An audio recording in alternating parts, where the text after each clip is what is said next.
preparado para nós estarmos na casa do Senhor. Não, daquele jeito fica melhor. Glória a Deus. Tá bom. Quero agradecer aqui o pastor Walter, pelo convite, nos fora estendido, para nós estarmos aqui com os irmãos nessa noite, para meditar na palavra de Deus, podermos juntos aqui aprender da palavra do Senhor, Se tudo correr bem, na sexta-feira, dia 1º agora, nós já estamos de mudança. Cidade de Tupã, está tudo preparado já alugamos casa. Os irmãos orem por nós, para que tudo possa correr bem, O Senhor nos leve em paz e cuide de nós lá, como também com certeza vai cuidar dos irmãos aqui. Amém, meus irmãos?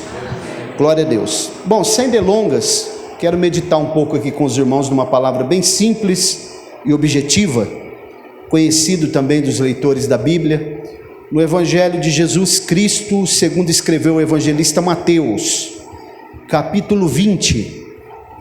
Mateus, capítulo 20, a partir do versículo 1. Glória a Deus. Vamos estender até o versículo 16 essa leitura. Glória a Deus. Mateus, capítulo 20, a partir do versículo 16, aliás, a partir do 1 até o versículo 16. Glória a Deus.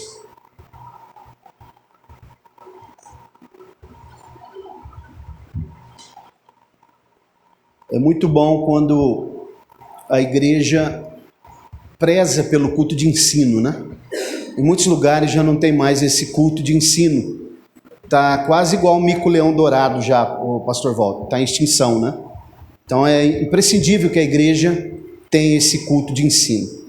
Todos acharam? Vamos ler a santa, bendita e eterna palavra de Deus.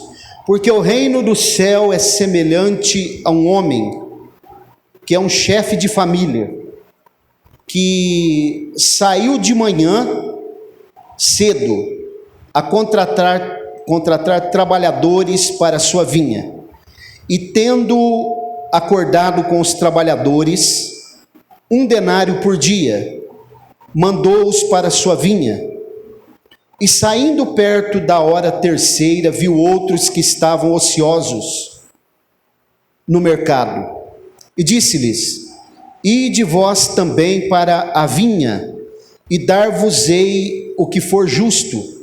E eles foram pelo caminho, e saindo outra vez, cerca da hora sexta e da nona, fez da mesma forma. E ele saindo cerca da hora 1/10, ou 11ª hora, encontrou outros que estavam ociosos, e disse-lhes: por que estáis ociosos todo dia? Eles disseram-lhe: porque nenhum homem nos contratou. E ele disse-lhes: ide vós também para a vinha, e tudo quanto for justo vós recebereis. Assim, vindo à tarde, o senhor da vinha disse ao seu mordomo: chama os trabalhadores e paga-lhes o salário, começando pelos últimos até os primeiros. E vindo os que foram cerca da hora 1/10, receberam cada homem 1 denário.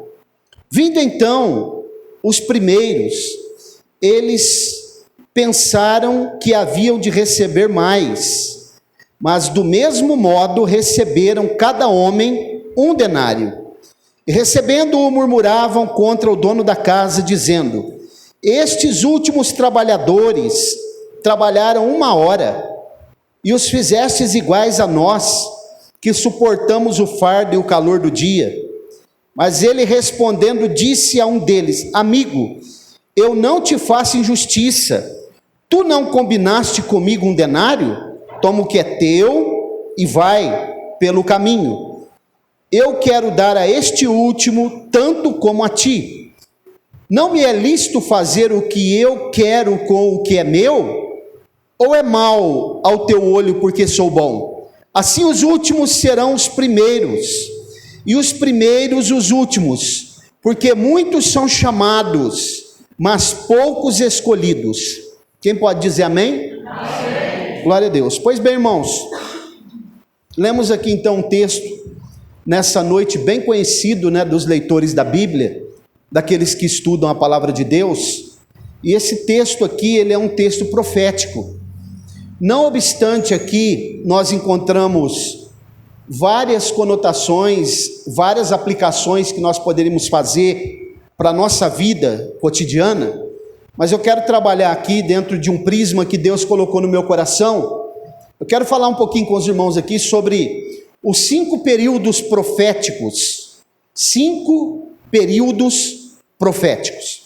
Quando nós olhamos para o evangelho que escreveu o evangelista Mateus, nós percebemos algo muito importante que é preciso enfatizar nessa noite, que Mateus, ele tem um povo específico para quem ele escreve. Esse povo são os judeus, são o povo judeu. Lembrando que essa noite nós não estamos aqui numa pregação, nós estamos aqui numa explanação, uma palavra de ensino. Então observem que Mateus, ele escreve para os judeus. Então, se os irmãos lerem a palavra com um pouco mais de atenção, vocês vão perceber que ele não vai utilizar a terminologia reino de Deus. Poucas vezes Mateus utiliza, só quando Jesus é que está falando, que Mateus está narrando aquilo que Jesus fala, pronuncia, então ele usa a terminologia reino de Deus. Os irmãos vão perceber que na grande maioria ele vai utilizar o termo reino dos céus. Por que isso, pastor Mauro? Porque como ele escreve para os judeus, Mateus escreve para os judeus, Marcos escreve para os romanos, Lucas escreve para os gregos, até porque ele era grego e não era judeu, e o João, que é o mesmo apóstolo que escreve o Apocalipse, ele já escreve de modo universal, para todos os povos. Então aqui nós vamos perceber a palavra reino dos céus, porque o judeu, ele parte do pressuposto do 3º mandamento, do decálogo, dos 10 mandamentos, não invocarás ou pronunciarás o nome do teu Deus em vão. Então, ele já muito pouco aqui, Mateus vai utilizar essa palavra reino de Deus, reino dos céus. Vamos repetir? 1, 2, 3. Reino dos céus. Muito bem. Então, irmãos, já que nós já entendemos isso, outro sim que eu quero dizer aqui nessa noite, é que nós pregamos e falamos muito sobre Jesus, mas nós quase não falamos e não pregamos sobre o que Jesus falava. Sabe por quê? Porque o tema central da mensagem de Jesus é o reino dos céus, o reino de Deus. Os irmãos percebam que ele vai instruir os discípulos, principalmente nas 2 comissões que ele faz, quando ele vai comissionar os 12 e depois os outros 70, ele vai dizer, vocês vão para as cidades, vão passar pelas cidades que eu haverei de passar depois, e vão anunciar a mim, ou seja, a salvação. E a Bíblia diz que posteriormente Jesus ia passando nessas cidades e pregando o reino de Deus, porque o tema central da mensagem de Jesus não é a salvação, o tema central da mensagem que Jesus vai pregar é o reino de Deus.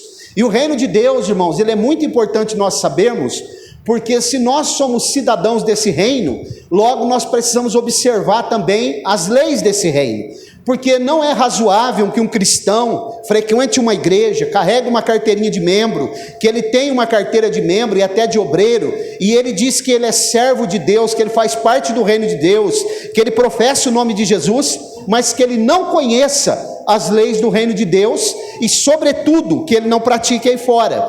Porque se nós não praticarmos as leis dos homens, nós seremos inquiridos e penalizados. Se nós andarmos numa estrada e nós não respeitarmos e praticarmos as leis de trânsito, nós seremos multados. Se nós andarmos aí fora e nós não observarmos e praticarmos as leis que as autoridades elas vão legislar e depois promulgar, nós seremos cobrados e penalizados. Então assim também é o reino de Deus. O reino de Deus, ele é composto de várias leis que devem ser observadas e praticadas por aqueles que dizem ser participantes e súditos desse reino. Se você é um cidadão do reino, se você se sente alguém que faz parte do reino, logo você precisa praticar essas leis e estar de acordo com aquilo que a lei do reino nos ensina. Quantos aqui dizem e entendem que são do reino? Levante a mão. Muito bem, se você é do reino de Deus, observem comigo aqui o que eu quero mostrar aqui, à luz da palavra de Deus para todos nós nessa noite, as revelações que Deus tem me dado ao ler esse texto.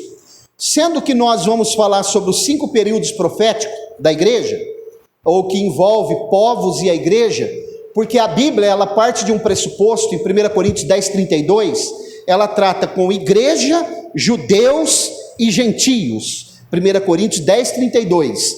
E Deus tem maneiras específicas e metodologias específicas de tratar com cada um desses povos: igreja, judeus e gentios. Por exemplo, quando nós olhamos para o capítulo 2 e o capítulo 7 do livro do profeta Daniel, nós vamos perceber Deus tratando com o povo gentio. Então o que Deus faz? Ele usa o idioma gentio que era predominante naquela época, o aramaico. O capítulo 2 e o capítulo 7 de Daniel, alguns versículos são escritos em aramaico, não em hebraico, porque o hebraico era a língua que Deus tratava com o povo de Israel. Então ele trata em aramaico porque ele está tratando com o povo gentio. Quem são os gentios, pastor Mauro? Todos aqueles que não são judeus e que ainda não fazem parte da igreja. A igreja pode ser composta de judeus e gentios. Se um judeu recebe Jesus hoje como Salvador, ele passa a ser parte da igreja. E no período chamado tribulação e grande tribulação, Deus não tratará mais com a igreja, ele tratará com judeus e gentios. Isso aqui é muito importante que nós venhamos a saber isso daqui, e quando alguém nos perguntar, nós temos que estar apto para ensinar, responder, como diz Pedro em 1 Coríntios 3, 15 e 16, Pedro diz que nós precisamos estar prontos para responder com mansidão acerca da esperança que há em nós. Então nessa noite, vamos caminhando comigo aqui, eu quero falar sobre o primeiro período. O primeiro período está no capítulo 20 de Mateus que nós lemos, e os versículos 1 e 2, observem comigo. Porque o reino do céu é semelhante a um homem, que é um chefe de família. Olha o que Deus, irmãos, olha como Deus, na sua concordância, na sua sabedoria perfeita, Ele sabe como tratar conosco, e Ele utiliza linguagem simples para nós entender o que é um chefe de família. São aqueles que são encarregados de trazer a provisão e de traçar também os limites e as diretrizes de uma casa. Você sabia que Deus tem uma doutrina que é chamada economia de Deus, que é a maneira com que Deus ele conduz os períodos e as épocas? Isso é chamado de dispensação também, a maneira que Deus conduz e dirige a humanidade em períodos e épocas. No Novo Testamento ele usa a palavra grega eikomenia, né? Economia. É como alguém que dirige uma casa, como alguém que administra uma casa. E quando essa administração no mundo espiritual passa para nós, é chamado de mordomia cristã. É como nós administramos aquilo que não é nosso, o reino de Deus. Então aqui, capítulo 20 de Mateus, nós já lemos, nós vamos agora fazer uma exposição para os irmãos entenderem. Porque o reino dos céus é semelhante a um homem que é um chefe de família, que saiu, que hora? Peço aos irmãos que mantenham a Bíblia aberta para nós poder memorizar, né? Que hora que ele saiu? À tarde. Está escrito aí? De madrugada ou de manhã. Outra coisa que eu quero explicar para a gente entender é que, como aqui o texto que nós estamos tratando vai tratar com vários povos, mesmo que Mateus escreva para os judeus, ele começa falando de manhã e tarde. Só que quando nós vamos olhar dentro da cultura judaica, não é manhã e tarde, é tarde e manhã. Quando a gente lê Gênesis capítulo 1, versículo 5, a Bíblia diz que, e foi a tarde e a manhã o primeiro dia. Porque Deus, com os judeus eles terminam o dia no pôr do sol, e inicia no pôr do sol. Segundo Daniel capítulo 8, versículos 13 e 14, fala lá de 2.300 tardes e manhãs, que representa 150 dias, 1.150 dias, porque uma tarde e uma manhã representa um dia. Então aqui ele está falando manhãs e tardes, porque ele não vai tratar só com os judeus aqui no capítulo 20. Então, para nós entendermos como o nosso dia começa na manhã e termina na tarde, ele começa falando da manhã, mas o dia do judeu é invertido, começa à tarde e termina na manhã, ok? Então vamos lá.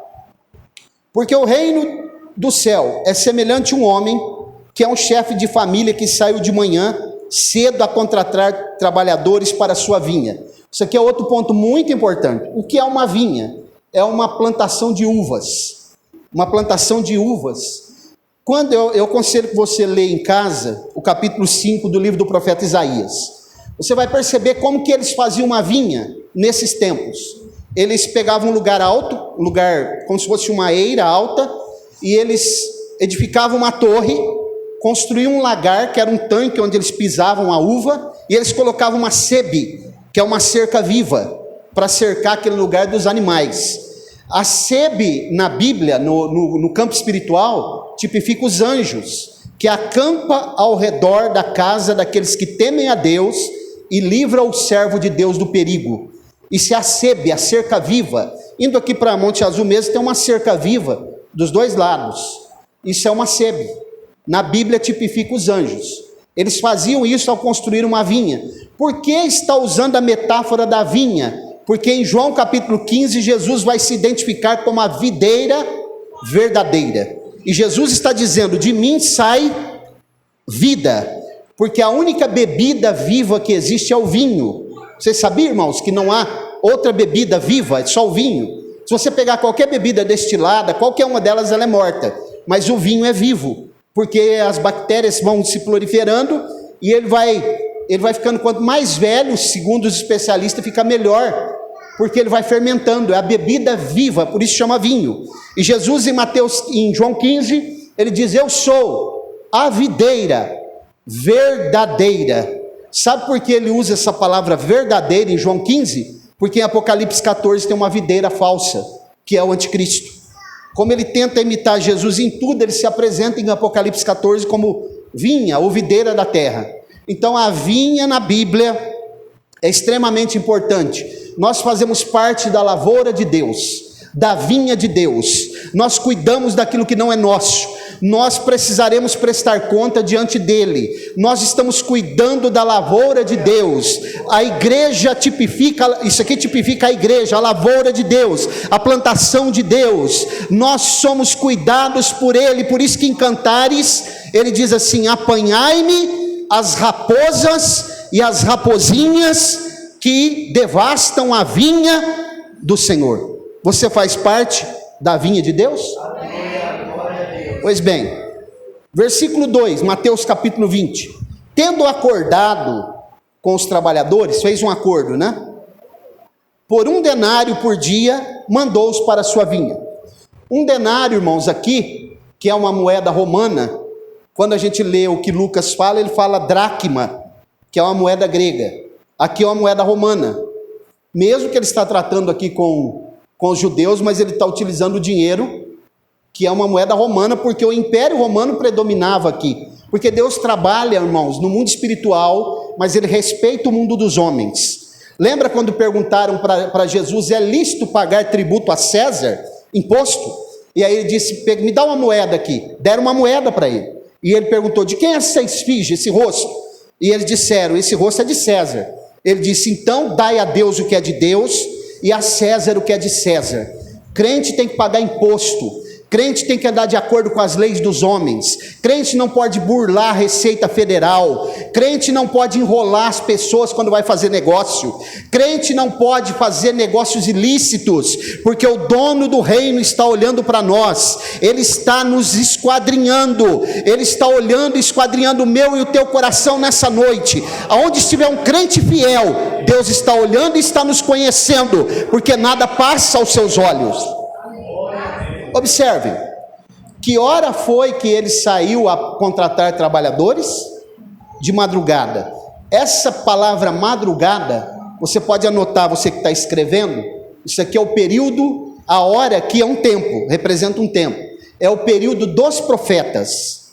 Por que dos profetas? Porque no Antigo Testamento, a palavra madrugada, manhã, ela está se referindo a caráter emergencial, emergencial de anunciar sobre a vinda do Messias.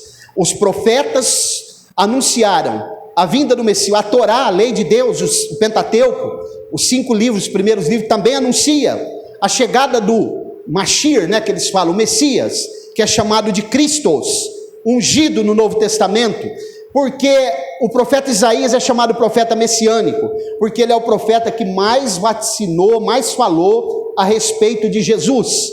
E o livro do profeta Isaías é considerado uma mini Bíblia, porque ele tem justamente 66 capítulos, como a Bíblia tem 66 livros. Ele tem 2 divisões, uma primeira com 39 capítulos e a outra com 27, como a Bíblia também tem 39 livros no Antigo Testamento e 27 no Novo, exatamente 66 capítulos, e também é considerado o Evangelho do Antigo Testamento, porque fala do Messias em muitos capítulos. Então, essa palavra aqui de madrugada, de manhã, em Mateus 20, fala do período, do tempo dos profetas que anunciaram a chegada do Messias, daquele que haveria de nascer de uma virgem, daquele que haveria de mudar a história, daquele que haveria de trazer a esperança, o renovo e a paz que excede todo entendimento para aqueles que estavam aguardando, mas eles não receberam. A Bíblia diz que ele veio para os seus, mas os seus não receberam, porque não reconheceram ele como Messias. E eu não vou explicar aqui agora por que eles não reconheceram, porque é multiforme. Tem muitas coisas que levaram e levam até hoje um judeu não reconhecer Jesus como Messias, ainda que eles leiam os textos que está revelando a respeito dele, mas os irmãos leiam depois o capítulo 11 de Romanos em casa, vocês vão ver Paulo dizendo que eles estão cegos. Há um véu tapando, eles não conseguem enxergar que Jesus é o Messias. Eles só enxergarão isso quando eles estiverem cercados na batalha do Armagedon pelo anticristo, e Jesus vier e colocar os pés sobre o Monte das Oliveiras, segundo Zacarias 14, e livrar Israel do anticristo. Então a Bíblia diz que eles prantearão e reconhecerão que ele é o Messias. Então, irmãos, nessa noite, se você pode, glorifique o nome dele, porque ele é perfeito, ele é soberano, ele é todo poderoso, ele é o Senhor de todas as coisas, e nesta noite ele está revelando a sua palavra ao nosso coração, para que nós possamos melhorar como cidadãos do reino. Observe, então aqui nós já entendemos, primeiro período, ou hora, que representa um período, é a hora dos profetas. Segundo período, está no versículo 3 e 4, acompanhe comigo de Mateus capítulo 20, glória a Deus. E ele saindo perto da hora terceira aqui, é bom você anotar também, é 9 horas da manhã, ok? Então aqui ó, e saindo perto da hora terceira, viu outros que estavam ociosos. O que é ocioso? Sem trabalhar. Irmãos, nós não fomos chamados para ficar ocioso. Quem é do reino precisa trabalhar. Quem é do reino, Jesus uma certa feita disse para os discípulos: convém que eu faça as obras de meu Pai enquanto é dia. A noite vem, quando ninguém mais poderá trabalhar. Meu Pai trabalha até agora. Enquanto nós repousamos, Deus está trabalhando. Enquanto nós dormimos, Ele está guardando a nossa casa. Enquanto nós dormimos, Ele não dorme, porque o salmista diz que Ele não tosqueneja, não cochila, e nem dormita o guarda de Israel. Ele está guardando, mas a igreja do Senhor, ela é dinâmica, e ela precisa trabalhar. Quantos estão ociosos, né? Dizendo: eu sou do reino, eu faço parte do reino, eu falo em línguas, eu sou do reteté, mas estão parados, ociosos, olhando a banda passar, não é? Na janela. A Bíblia diz que, a Bíblia fala de duas histórias de crentes que ficaram na janela e acabaram se dando muito mal. Um é Mical, a filha do rei Saul. Outro é um jovem chamado Eutico, que estava na janela olhando e caiu e morreu. Precisou do apóstolo Paulo ressuscitar ele, porque janela não é lugar de crente. Crente precisa estar com as mãos no arado, trabalhando, fazendo a obra de Deus, com dinamismo, porque a igreja é viva, O Espírito Santo é a força motriz da igreja. E a palavra dínamo, dinamis, né? No Novo Testamento fala da igreja em ação, da igreja trabalhando. Dínamo é um gerador de energia, né? Então, irmãos, eles estavam ociosos. A Bíblia diz que um dia Davi estava ocioso, passeando no alpendre, no alpendre do palácio, no tempo em que os reis iam à guerra, mas ele não foi. E a Bíblia diz que ele olhou ao léu e ele viu uma mulher tomando banho. Ela estava nua. E isso trouxe um grande problema para Davi e para sua casa. A Bíblia diz que ele cometeu um adultério com essa mulher e depois ele cometeu um homicídio, porque ele matou o marido dessa mulher, Urias, que era um homem fiel. E a Bíblia diz que por causa disso, nunca mais a espada se apartou da casa de Davi. Isso é a semeadura, a lei da semeadura, que é uma lei inexorável, ela não muda. Davi foi perdoado, mas a consequência, o efeito colateral, acompanhou ele até os últimos dias da sua vida. Pense no que nós estamos semeando, irmãos, porque isso é muito sério. O crente não foi chamado para estar ocioso, o crente precisa estar com as mãos no arado. Observe, versículo 3: saindo perto, 9 horas da manhã, terceira hora, viu outros que estavam ociosos no mercado, e disse-lhes: ide vós também para a vinha, e dar-vos-ei o que for justo. E eles foram pelo caminho. Você pode anotar aí esse segundo período, que é a terceira hora, é o período dos judeus. Como assim, pastor Mauro? O período dos judeus está associado exatamente a um período que a mensagem de Deus chegou para os judeus e que, como eu disse, eles não quiseram, eles rejeitaram o Messias e eles escolheram um outro Jesus, chamado Barrabás, que também se chamava Jesus. Esse nome Jesus era muito comum nos tempos bíblicos. Barrabás também se chamava Jesus. Por isso Pilatos, quando ele vai falar com a multidão, ele diz assim: o que farei com Jesus chamado o Cristo? Porque Barrabás também se chamava Jesus. Mas eles não quiseram, eles disseram: soltem Barrabás, que era um criminoso. Nós não queremos aquele mesmo povo que recebeu Jesus com palmas nas mãos, uma semana antes, na sua entrada triunfal em Jerusalém, e proclamou ele como rei. Bendito é o que vem em nome do Senhor, né? Rei da glória. Eles rejeitaram ele uma semana depois, e eles disseram: nós queremos Barrabás. E aí eles disseram: que o sangue inocente dele caia sobre nós e sobre os nossos filhos. Então os irmãos já sabem o que aconteceu com a história do povo judeu, holocausto. Só o holocausto na Segunda Guerra Mundial, 6 milhões de judeus. Tantas guerras, tantas perseguições, tantas atrocidades que se abateram sobre esse povo. A diáspora, que aconteceu no ano 70, com a destruição do templo, eles foram espalhados por várias nações, porque eles rejeitaram.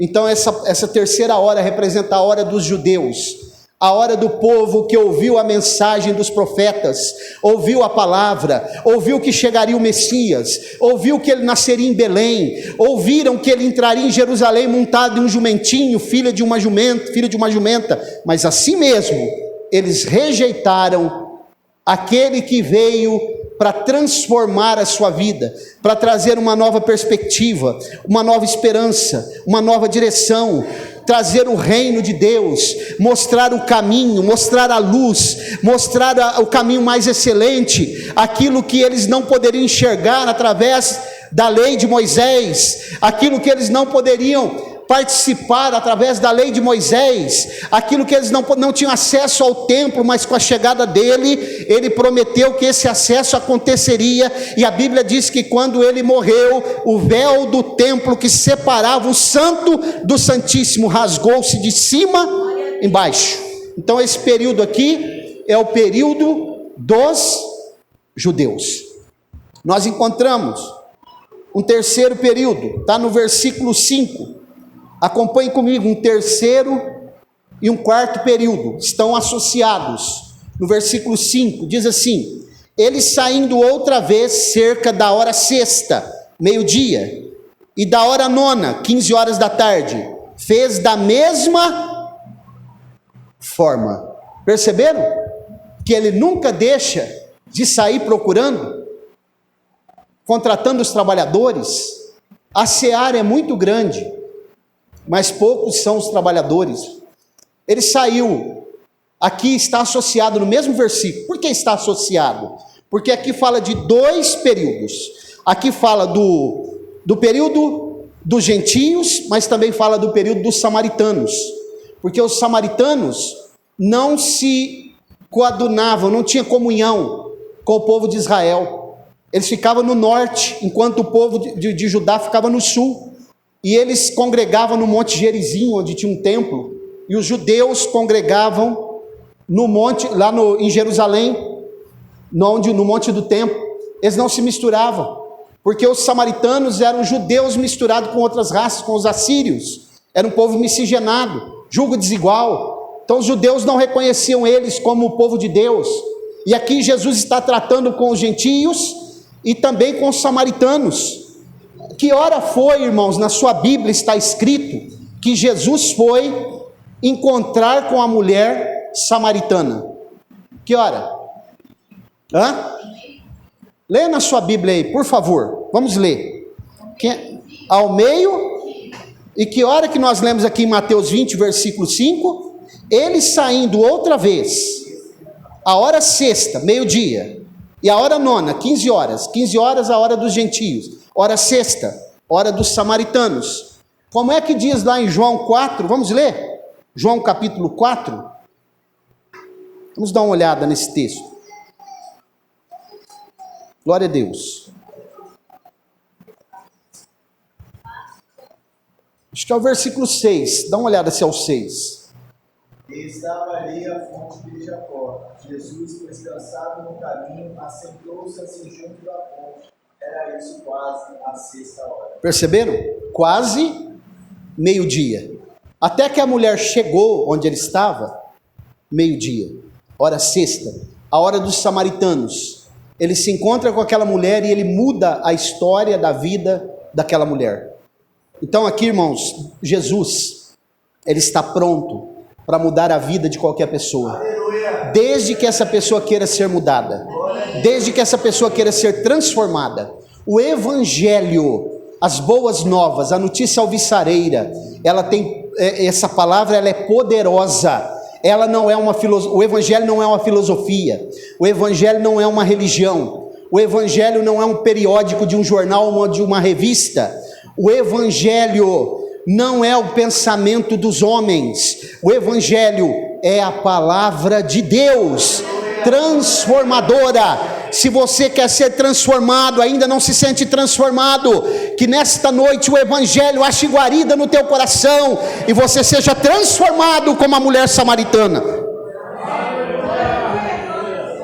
Você já parou para pensar nessa palavra evangelho? Evangelios, do grego. A palavra angelos, que nós chamamos de anjo.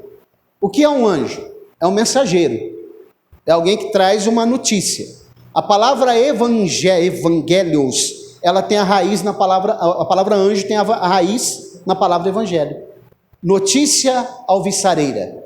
O anjo no Novo Testamento pode falar de um mensageiro humano, como nas 7 igrejas da Ásia, que é o pastor das igrejas, e pode falar de um ser celestial, que vem trazer uma notícia orientada por Deus.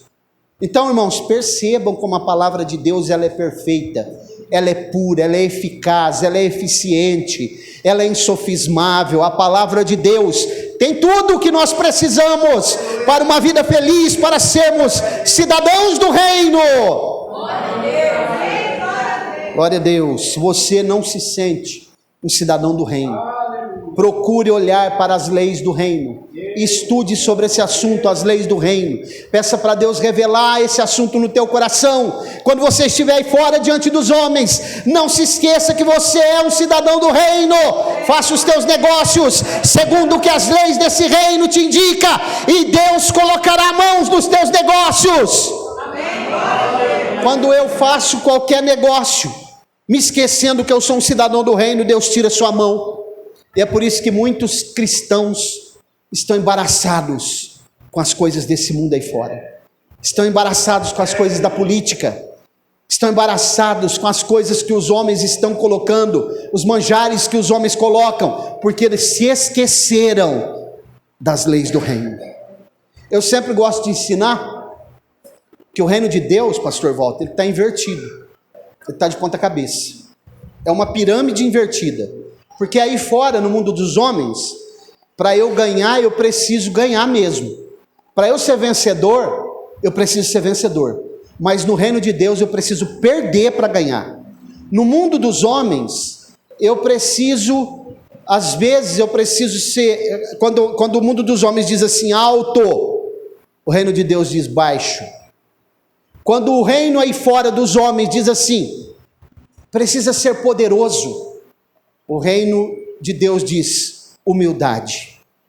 Quando o mundo aí fora diz assim, precisa ser soberbo, o reino de Deus diz que eu preciso ser compassivo. Amém. Então observe, o reino de Deus ele está de ponta cabeça, invertido. Eu preciso perder para ganhar, e Jesus ensinou isso com propriedade. Ele diz, todo aquele que quiser ganhar a sua vida, perdê-la. Mas aquele que quiser perder a sua vida, por amor a mim, ganhará a vida eterna. Perceberam como está invertido? Então, irmãos, olha aqui, esse conteúdo profético que o Senhor está nos ensinando. Ele sempre usará alguém, Ele sempre enviará alguém para chamar aqueles que estão ociosos para virem fazer parte do seu reino. Ingresse no reino de Deus, coloque a tua mão no reino de Deus, lance uma semente no reino de Deus. É o reino, a terra mais fértil que existe. Toda semente que você lançar no reino voltará para você de alguma forma. Faça o teste. Faça o teste. Toda oferta, todo dízimo, todo trabalho, uma cadeira que você limpa, uma água que você coloca aqui na frente para alguém tomar, voltará para você, porque ficará sob custódia, e Deus fará com que aquilo volte. Isso chama lei do retorno, é uma outra lei inexorável. Amém. Quem está entendendo a palavra de Deus, dê um amém nessa noite.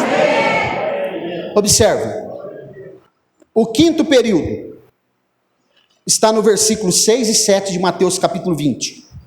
Então nós já falamos do primeiro período, que é o período dos profetas, o segundo, que é o período dos judeus, o terceiro e o quarto, que envolve os samaritanos e os gentios, e o último período que eu quero falar nessa noite, que é o período e a hora da igreja.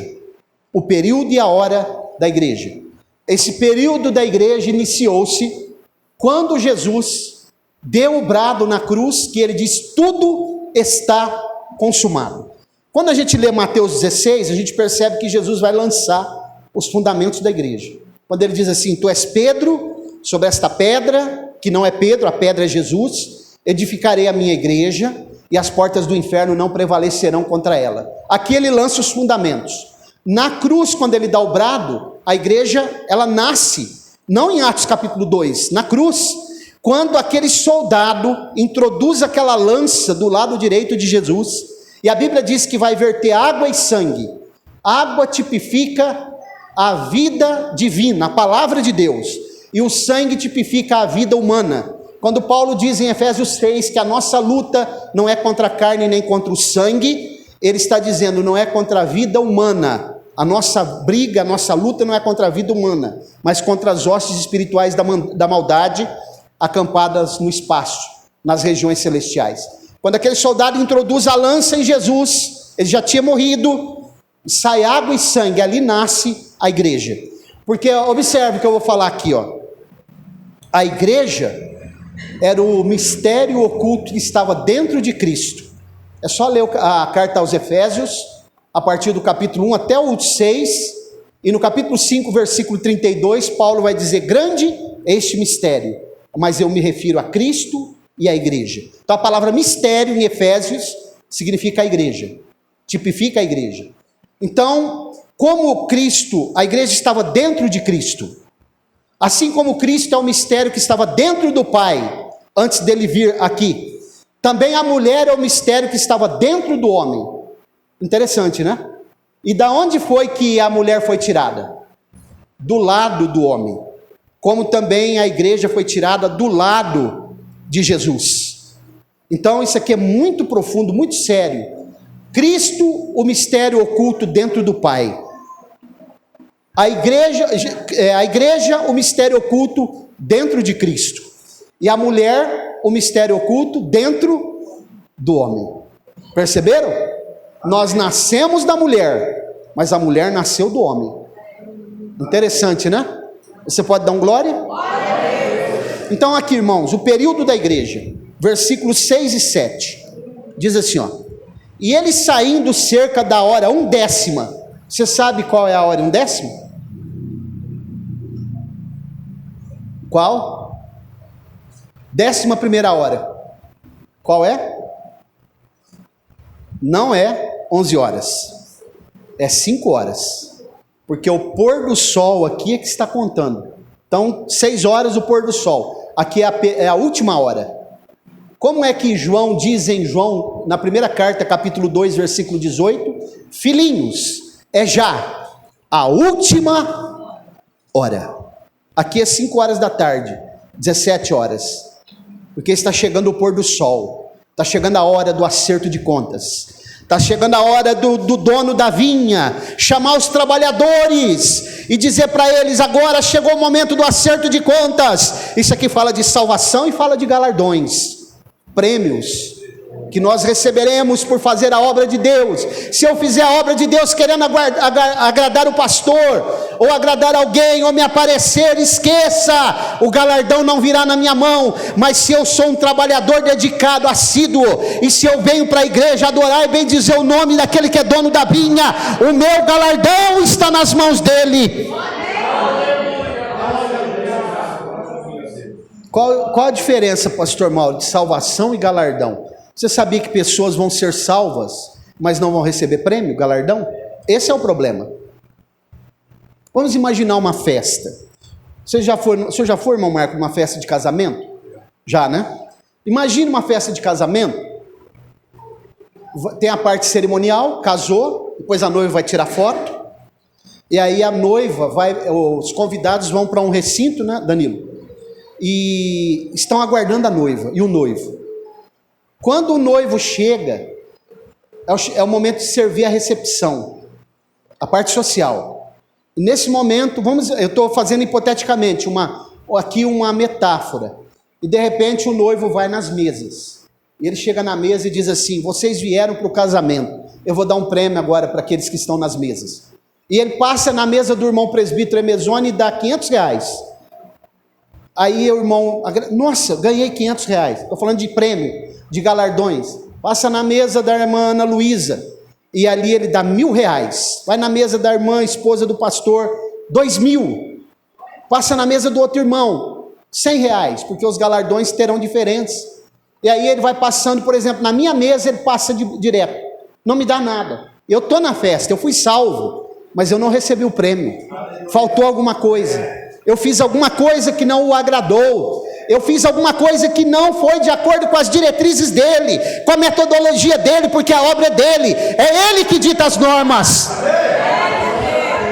Irmãos, permita-me. Estou caminhando para o fim, viu? Dá aqui um testemunho que eu estou lembrando. Os irmãos que congregaram comigo já sabem desse testemunho.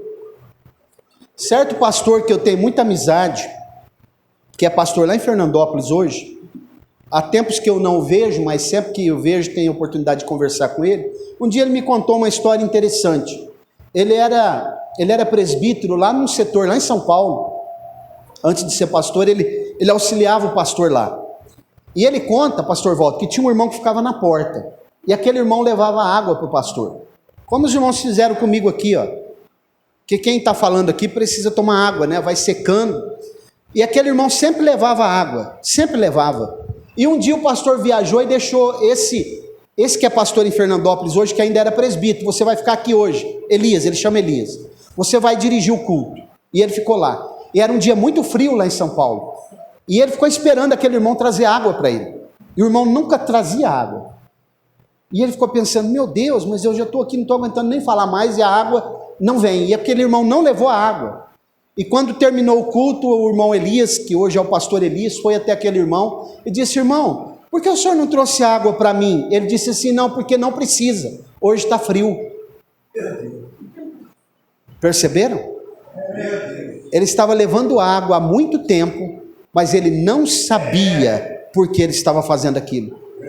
Ele só levava água quando o pastor estava pregando no púlpito.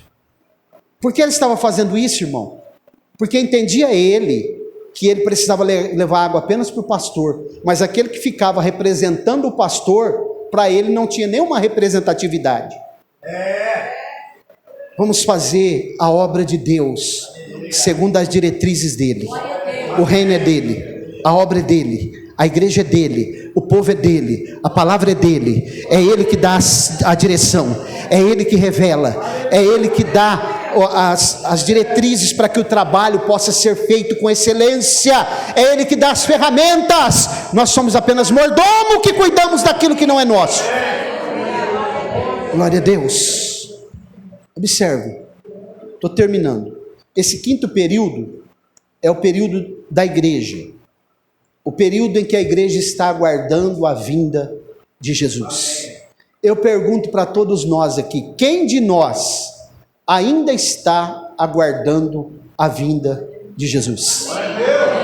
Tudo nos mostra que Cristo já volta.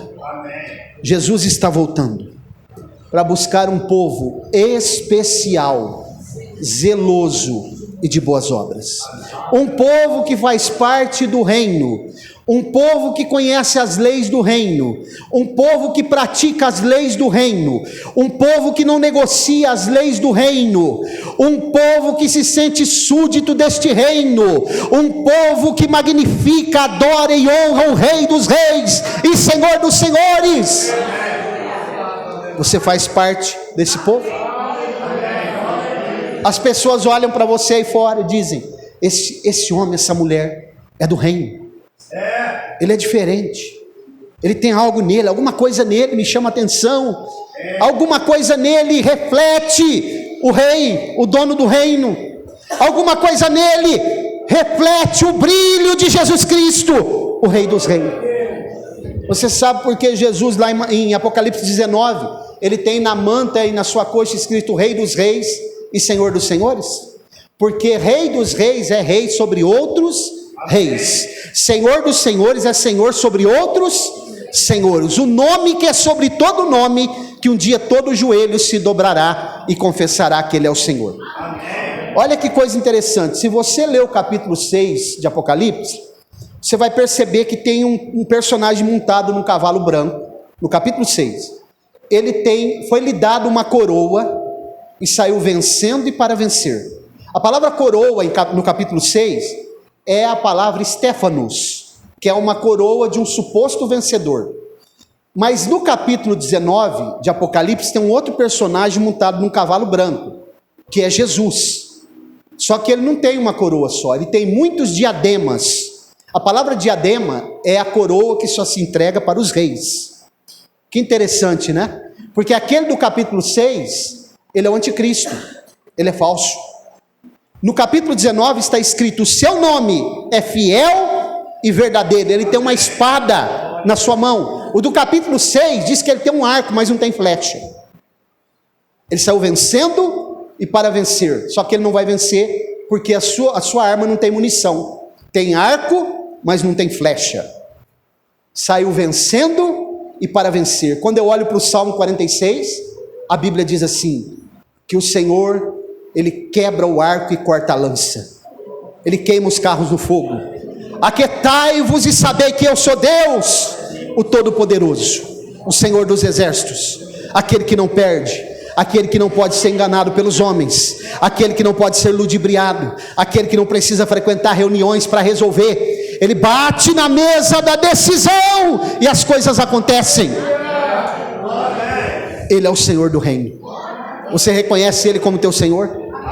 Você faz parte da igreja do arrebatamento, que daqui a pouco já não estará mais aqui. Nós estaremos para sempre com Ele, numa pátria feliz. Glória a Deus. O quinto período é o período da igreja.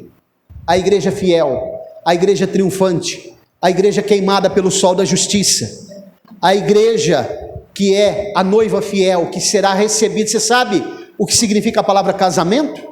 Ser recebida em casa. Ela será recebida na Nova Jerusalém, uma cidade móvel. É uma cidade móvel, que a Bíblia diz no Salmo 45 e no Salmo 48, que ela tem palácios de marfim, torres, uma cidade indescritível, uma cidade gigantesca, que a Bíblia diz que ela vai descer e ela vai pousar na nova terra. Você está preparado para entrar nessa cidade pelas portas? Você está preparado para dizer: eu faço parte do reino de Deus? Amém. O que Jesus disse para Pilatos: o meu reino não é deste mundo, por enquanto, por agora. Porque todo esse mundo, toda essa terra, de extensão a extensão, toda a plenitude da terra, pertence a Ele. Amém. Ele reinará nos quatro cantos, quando a Bíblia diz quatro cantos da terra, os quatro pontos cardeais. Glória a Deus. Ele é o Rei dos reis, Ele é o Senhor Todo-Poderoso, Ele é aquele que vence todas as guerras, Ele é aquele que é o Senhor desta igreja, Ele é aquele que revela para a sua igreja a sua vontade plena e absoluta. Deus não sonha, Deus decreta para o seu povo. Deus está olhando para esta cidade nesse momento, para esta igreja neste endereço, e Ele está esquadrinhando os corações e dizendo: ali estão aqueles que fazem parte do meu reino. E se eu sou um charlatão, Ele também está esquadrinhando o meu coração. Glória a Deus. É o tempo da igreja, é o período da igreja. A igreja está pronta para ser arrebatada. Ah, mas ainda tem que acontecer muita coisa. Um dia eu conversei com um irmão e disse: não, pastor Mauro, ainda tem que construir o templo lá em Jerusalém. Tem muita coisa, porque ele não conhece a doutrina da iminência. A qualquer momento, a Bíblia diz que ele virá como ladrão. Isso é um elemento surpresa. A qualquer momento, Jesus vai voltar para buscar a sua igreja. Olha aqui, terminando, já vou passar o microfone ao pastor da igreja. Nós não precisamos de nenhum sinal para o arrebatamento da igreja, sabia? Porque o arrebatamento não precisa de sinais. O que precisa de sinais é a segunda vinda, que muita gente confunde com arrebatamento. A palavra arrebatamento no texto original, no Novo Testamento, é a palavra harpazo, ser tirado à força, rapto, enquanto que a palavra segunda vinda é a palavra parousia, que significa todo olho verá. Ele vai vir e vai pisar sobre o Monte das Oliveiras. No arrebatamento ele só vem até as nuvens, só até as nuvens. E Paulo, escrevendo aos Tessalonicenses no capítulo 4, ele traz toda a programação do arrebatamento. Ele diz assim, versículos 16 e 17: porque o Senhor mesmo, ouvida a voz, dada a palavra de ordem, que é o Pai na sua soberania, ouvida a voz do arcanjo. Essa voz do arcanjo é porque o arcanjo Miguel, que está relacionado sempre com a nação de Israel, ele vai preparar as hostes angelicais para descer aqui no espaço. Como eu disse, que as hostes da maldade estão acampadas no espaço para vir abrindo caminho. A voz do arcanjo, ressoada a trombeta de Deus, que é a voz de Jesus chamando os mortos. Segundo João capítulo 5, versículos 28 e 29, ele vai chamar os que estão no sepulcro. Porque quando a Bíblia fala toque de trombeta, tem duas coisas. Primeiro, que não é literalmente uma trombeta, é a voz de Jesus. Segunda coisa, não é para os vivos ouvirem, é para os mortos. Né? É para os mortos, porque é como dois batalhões de exército, um dormindo e outro acordado. O que está dormindo, ele está descansando. O que está acordado tem que ficar vigilante. Se vier o inimigo, ele tem que tocar uma trombeta porque estão dormindo acordar. Então a igreja viva não vai ouvir trombeta, ela tem que estar vigilante. Ela não dorme, ela precisa estar acordada no mundo espiritual, porque a qualquer momento Jesus vai voltar. A voz de Jesus é voz como que de trombeta. A voz do Pai é voz como som de muitas águas. Mas é Jesus que fala pelo Pai também. Quando você lê aqui no Novo Testamento, voz como que de trombeta, ele está se referindo à voz de Jesus. Voz como som de muitas águas, é a voz do Pai. Glória a Deus. Irmãos, nós estamos nos últimos momentos da igreja na terra. Estejamos preparados. Ele vai acertar as contas. E aqui eu fecho dizendo o seguinte: quando o dono da seara, da vinha, chamou os trabalhadores para fazer o acerto da conta, ele pagou todos eles igual, os que trabalharam apenas 1 hora e os que trabalharam o dia todo. E aí houve um problema, porque aqueles que trabalharam mais, eles não entenderam por que o dono da vinha havia pagado igual, porque nós não entendemos tudo que Deus faz. Ele não precisa nos dar satisfação de tudo, Ele é o dono. Glória a Deus. É Ele o dono. É Ele o dono. Alguém diz assim, mas aquele irmão chegou ontem na igreja, ele já é presbítero, ele já é evangelista, ele já foi levado lá para Santos para ser consagrado, ou ele já foi, aquele irmão que era cooperador, agora ele já é pastor lá no ministério de Santos, é porque o dono da vinha faz como lhe apraz. É dele. Se fosse do pastor Mauro, do pastor Walter, era terrível, mas é dele. Foi ele que pagou o preço. Nós somos mordomos aqui só. Aí ele diz assim: eu não posso fazer o que eu quero com o que é meu? Por que você está incomodado? Você não combinou comigo por 1 denário? Irmãos, observem. Aí ele vai dizer assim: os últimos serão os primeiros, e os primeiros serão os últimos. Esse versículo, que é o último versículo 16, ele está correlacionado com o versículo 10. Olha o versículo 10. Compare com o versículo 16. Vinde então os primeiros, e pensaram que haviam de receber mais, mas do mesmo modo receberam cada homem um dinheiro, 1 denário. Aí olha o versículo 16. Assim os últimos serão os primeiros serão os últimos, porque muitos são chamados, mas poucos escolhidos. Você sabe o significado desse versículo? Ele veio para Israel. Israel era o primeiro. A salvação era para Israel, mas eles rejeitaram. Israel passou a ser o último agora. A igreja tem a prioridade da salvação. Como o senhor prova isso, pastor Mauro? Vamos ler para nós fechar. Vamos ler 2 versículos. Primeiro vamos ler Mateus, capítulo 25, versículos 33 e 34.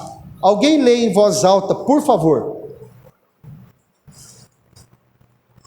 E porás as ovelhas à sua direita, mas os bodes à esquerda.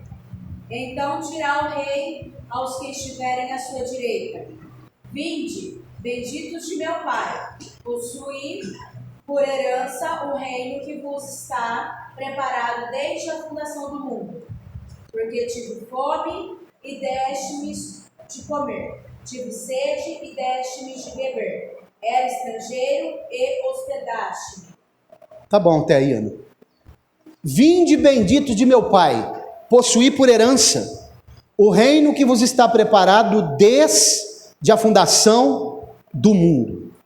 Se você ler só esse versículo, e muitos pregadores caem nessa tremenda tentação de dizer: olha, irmãos, isso aqui é para a igreja, viu?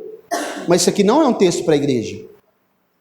Eu só vejo a igreja até o capítulo 18 de Mateus. A partir de então, até o capítulo 25 aqui, esporadicamente ele vai falar da igreja, mas ele está tratando com Israel. Essa palavra, vinde benditos de meu Pai, possuí por herança o reino que está preparado desde a fundação do mundo, é direcionada para Israel. E o da igreja? Vamos ler Efésios 1:4. Vamos fazer uma comparação agora.